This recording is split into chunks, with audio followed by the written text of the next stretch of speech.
Sejam todos bem-vindos ao nosso canal no YouTube, Instituto Gaudiya Vaishnava de Educação. Meu nome é Mahakrishnananda Das e nós fazemos comparações entre o pensamento ocidental e a sabedoria oriental dos Vedas, especialmente textos como Srimad Bhagavatam, Bhagavata Purana, Bhagavad Gita e as Upanishads.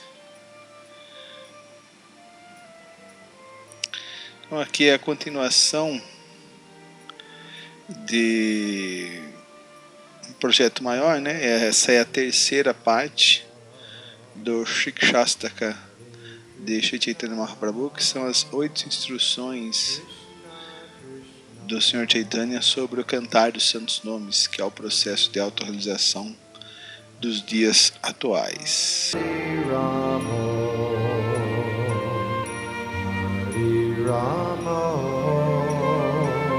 Então Bhaktivinoda Thakur diz: ó irmãos, o santo nome jamais pede qualquer potência, quer no estágio de prática, quer no estágio de perfeição. Cantem o santo nome, portanto, e considerem tal cantar o seu único objetivo, sem levar em consideração nenhuma outra forma de sadhana, né, de atividade religiosa diária. Bhajana Rahasya do Bhaktivinoda Thakur. Então hoje nós vamos trabalhar com os versos 5 e 6 do Shikshastaka, né? O Ainanda Tanuja Kinkaran. E o outro verso vai falar sobre Govinda. Então os versos 5 e 6 do Shikshastaka. Então vamos lá. Ainanda Tanuja Kinkaran Patitamam Vishame Pavam Buddho Kripaya Tava Padapankaja Stita Dulisa Desham Vichintaya. Então quem quiser depois conferir a tradução palavra está aqui embaixo. A tradução em português é a seguinte: ó meu Senhor, ó Krishna, filho de Maharaj Nanda, eu sou teu servo eterno, porém devido a alguma forma caí neste horrível oceano de necessidade, de nascimentos e mortes. Agora, por favor, otorga-me tua misericórdia sem causa e considera-me uma partícula de poeira, um átomo, a teus pés de lótus. Então, abrindo um parênteses, a questão, a aporia, né, para alguns sobre a questão da queda da alma, né, como a entidade viva, como a Divatma veio parar nesse mundo material. Se ela é não nascida, eterna, sempre existente, plena de conhecimento, Sati, Chit, e é feliz, Ananda, como que ela veio parar nesse mundo material, né? Como ela quis ser independente de Krishna. Então, alguns acharyas têm algumas versões. Maharaj Purushatrai publicou um texto muito bom, escreveu um texto muito bom sobre essa questão, queda da alma, eu recomendo. E eu pego esse verso como um dos pontos, né, de posicionamento do Sr. Chaitanya em relação a esse assunto, né? O Sr. Chaitanya é a suprema personalidade de Deus, é onipresente, onisciente. Então, qual é a versão dele? Então, aqui a gente poderia inferir uma resposta do Sr. Chaitanya sobre essa questão da queda da alma, né? Ainanda Tanuja Kinkaram Patitamam Vishame Bhavam Buddho. Ó meu querido Sr. Krishna, ó filho de Maharaj Nanda, sou teu servo eterno, né? Essa é a posição constitucional da alma, o que a alma faz. Porém, devido a alguma forma, caí neste horrível oceano de necessidade, nesse oceano de nascimentos e mortes. Então vejam que Chaitanya Mahaprabhu reconhece, né, a posição da alma. Eu sou uma alma, sou servo eterno do Senhor. Essa é a posição da alma, essa é a atitude ativa, positiva da alma. Mas ele não está interessado em especular, em entender, em adquirir esse conhecimento de como a alma veio cair no mundo material, na roda de samsara. Devido a alguma forma, cair neste horrível oceano da cidade. Então, quem seria mais gabaritado, mais competente do que responder essa questão sobre a queda da alma do que o próprio Krishna, do que o próprio Sri Chaitanya Mahaprabhu? Mas aqui ele está dando o exemplo de como um devoto avançado age, né? Sou teu servo eterno, sem problema nenhum, mas não estou muito preocupado com essa questão, não. Devido a alguma forma cair nesse oceano de nascimentos e mortes. Então, qual é a atitude seguinte? Agora, por favor, outorga-me tua misericórdia sem causa. Então ele está implorando ao Senhor Krishna que, apesar de ele não entender essa questão, isso não vai ser um empecilho, isso não vai ser um obstáculo para ele, né? Para ele ficar especulando e se frustrando, e ele vai agir de maneira ativa, positiva e vai se ocupar no serviço devocional. Então, se o próprio Chaitanya Mahaprabhu, a posição de um devoto, não está interessado em responder, em saber essa questão, deve ter algum motivo. Abdeia, o processo, a prática do processo. Então esse verso faz parte desse estágio do desenvolvimento espiritual, né?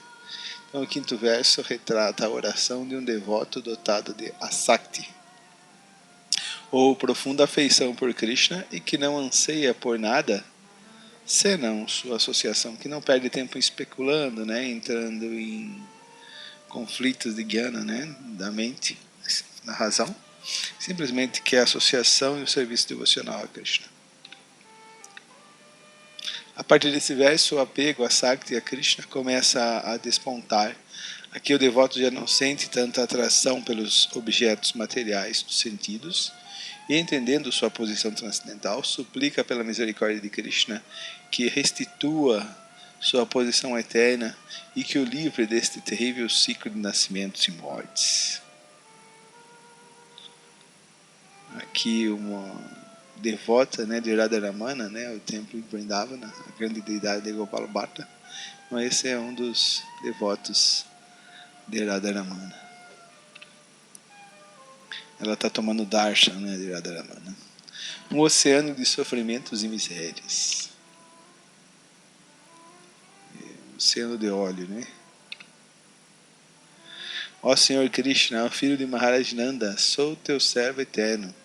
Mas agora, em virtude de meus próprios erros, caí neste terrível oceano da existência material. Veja essa mentalidade do devoto, ele já não está mais acusando ninguém. Nem os pais, nem o governo, nem fulano ou ciclano, nem Deus pelo seu sofrimento. Então ele entende, né?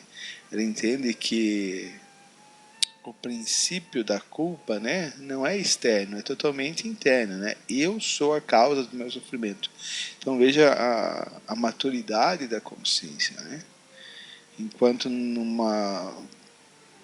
posicionamento, né, numa atitude mais infantil, se coloca a culpa em coisas externas, mas com maturidade consegue-se ter a ideia clara, né, que eu sou a causa tanto do meu sofrimento quanto da minha felicidade.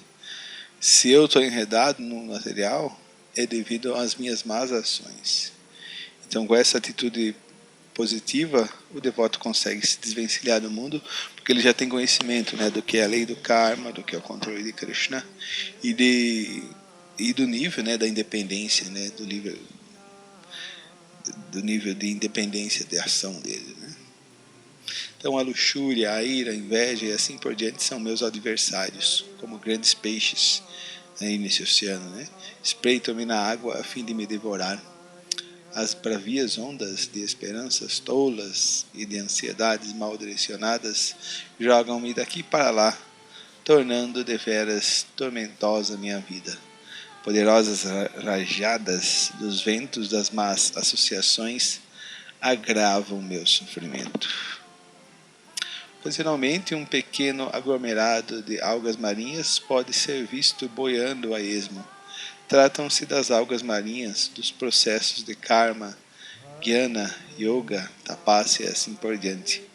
Alguém, no entanto, algumas vezes cruzou o oceano da ignorância, agarrando-se a essas algas marinhas insignificantes?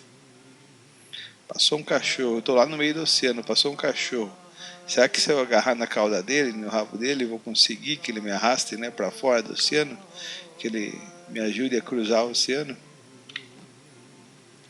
Nesse estado de espírito, com a consciência em um certo nível de avanço e conhecimento, a alma desamparada ora, chora e se refugia em Krishna como seu único abrigo exclusivo.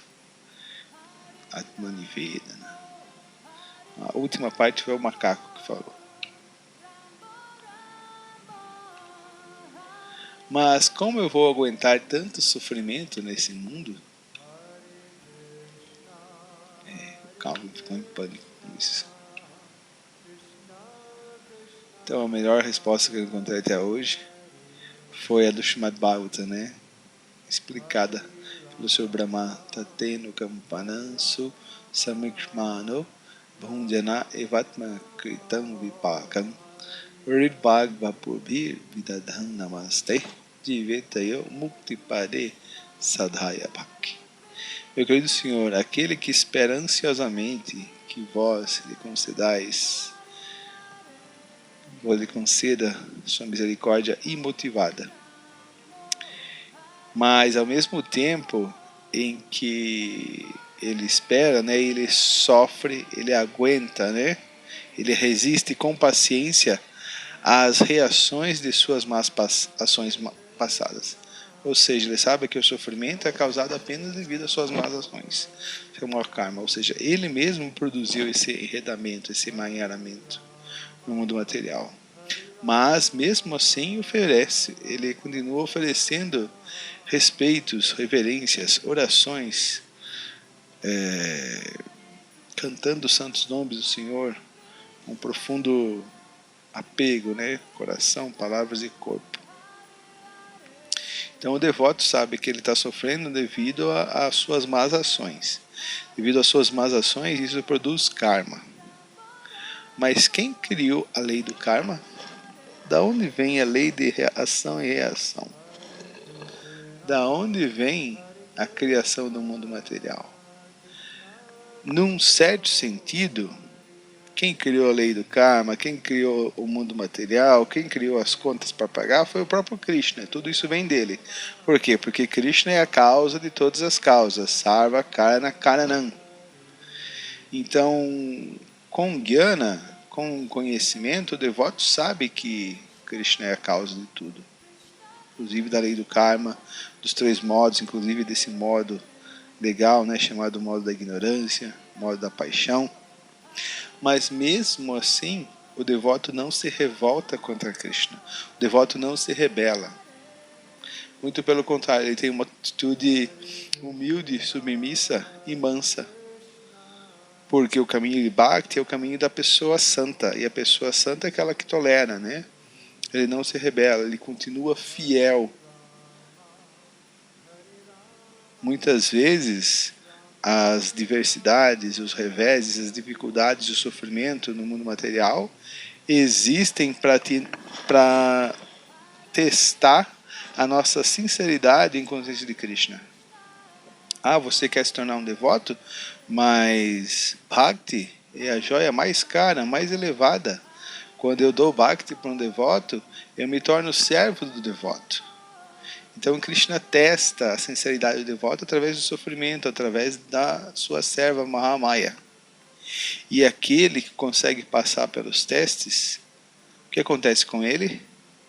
Essa pessoa com certeza é um candidato à liberação, porque essa se tornou seu legítimo direito, é a sua herança, assim como um filho que tem um pai milionário e o pai morre, é por direito legítimo ele alcançar aquele dinheiro. Da mesma forma, aquele que sofre todos os reveses no mundo material, todas as bombas atômicas, assim como o Srimad Japataka Swami, todas as dificuldades, mesmo assim continua firme, fixo, sincero, rendido ao serviço devocional. Essa pessoa santa tem Bhakti, o serviço devocional. O Sr. Chaitanya falou para não mudar isso, né? Falou para colocar liberação mesmo, né? De Veta e Mukti Pade. Tem a liberação, né? Como ele explicou para Sarvabhauma Bhattacharya, como direito irrevogável. Transição do estágio de Sadhana Bhakti para Bhava Bhakti, ou começo, né? De Raganuga Sadhana Bhakti. Nayanangaladashudharaya Vadanam Gadgadardaya Gira Pulakai Nistamba Pukada Tavanamagrahani Bhavishyati. Tradução. Meu querido Senhor, quando se adornarão meus olhos com lágrimas que fluam constantemente enquanto canto teu santo nome?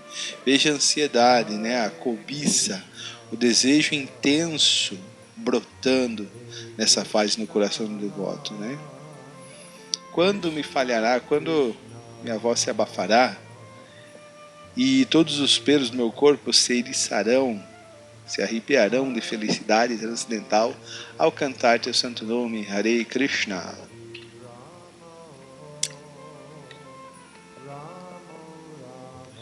Então, segundo Prabhupada, o sexto verso apresenta os sintomas estáticos do devoto que obteve bhava, amor estático por Krishna. O quinto verso retrata o choro do coração de um devoto ansioso, cheio de carinho para com Shri Krishna. Aqui então isso é de acordo com o Mahanidhi Swami. Mahanidhi Swami tem um verso também, tem um livro sobre o Shikshastaka e tem um livro também sobre o Cantar dos Santos Nomes, onde ele coloca considerações.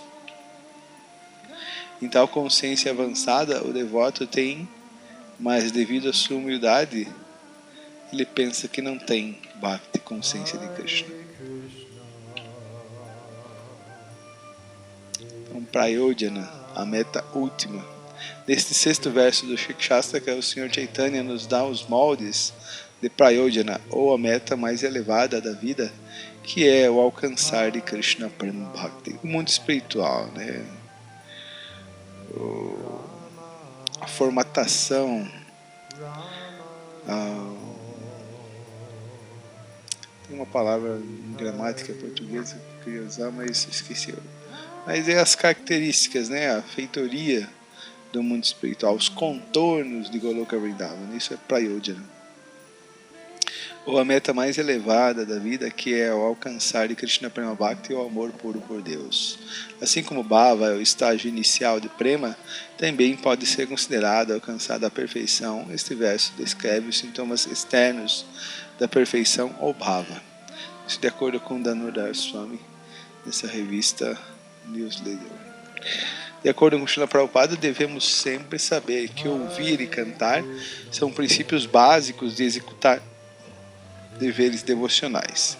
E se forem devidamente realizados, seguir-se-á o êxtase reacional com lágrimas nos olhos e arrepios dos pelos do corpo. Será que sempre os sintomas estáticos indicam bhava? Não. É o desejo sobrepujante de dar prazer ao Senhor. Essa motivação interna, de querer satisfazer a Krishna, que é uma manifestação da própria Swarupa Shakti do Senhor, que é a principal característica de Bhava, ou amor por Deus. É essa devoção ou desejo de agir favoravelmente para com o Senhor que pode de fato dar prazer ao Senhor. Serviço devocional puro em consciência de Krishna não pode ser obtido nem pela atividade piedosa, punya karma, em centenas e milhares de vidas. Pode ser obtido por pagar um só preço. E este é a intensa cobiça, Laulia, por obtê-lo. Se estiver disponível em algum lugar, deve-se adquiri-lo sem demora. Srila Rupa Goswami no livro Padevali, verso 14. Na verdade, esse é o verso também falado por Ramananda Roy no Sri Chaitanya Charitamrita, falado a Sri Chaitanya Mahaprabhu. Srila Prabhupada dá um conselho semelhante em seu Néctar de Devoção. Em outras palavras, deve-se aprender a como chorar pelo Senhor. Deve-se aprender esta pequena técnica e ficar muito ansioso por tornar-se ocupado em algum tipo determinado de serviço. Isso se chama Lolyan, e tais lágrimas são o preço da mais alta perfeição.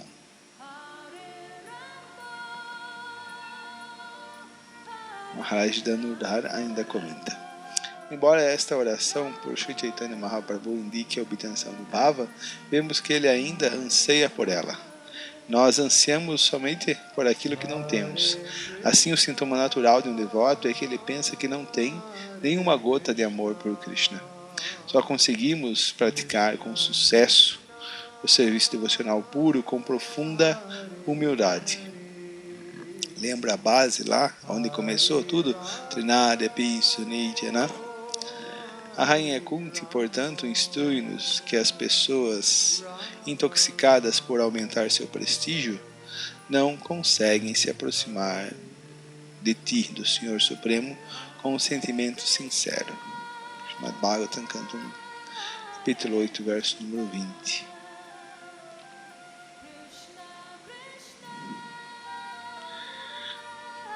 Srila Bhaktivinoda Thakur comenta neste verso de número 6, o tema de Bhava Bhakti, também chamada de Rati, devoção espontânea, é melhor elaborado.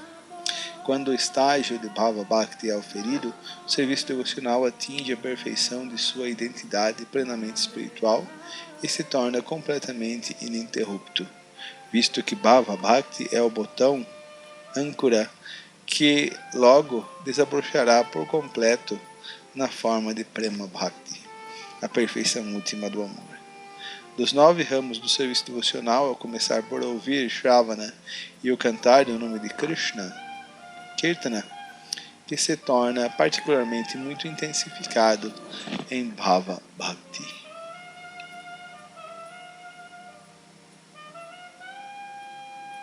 Shri Prabhupada aqui, Shri Prabhupada que nos trouxe as instruções do Sr. Chaitanya Mahaprabhu e nos trouxe os santos nomes dentro da linha de sucessão discipular, dentro do Parampara, Ki Jai. Então terminamos aqui os versos 5 e 6 do Shikshastaka. A próxima aula vai ser sobre os 2 últimos versos, versos 7 e 8 do Shikshastaka, tá bom? Então, muito obrigado pela atenção. Se inscrevam no canal, deem um joinha, compartilhem, depositem 500 euros na minha conta. Muito obrigado pela atenção. Tenham um bom dia, uma boa tarde ou uma boa noite. Hare Krishna e tchau!